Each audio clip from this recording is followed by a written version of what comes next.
Hello guys, welcome back to our YouTube channel. Today we are going to learn how to download Zangi private messenger app. Let's begin with the tutorial. Firstly, open your Google Play Store, then search Zangi.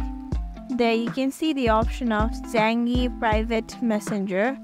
Tap on the icon, then tap on there you can see the option of install.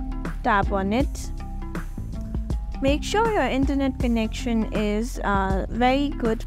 You'll make new friends and you can meet new friends.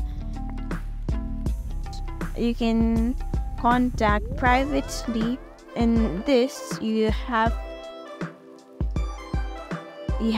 security of your data transmissions. It's downloaded. Then you can tap on open option after downloading.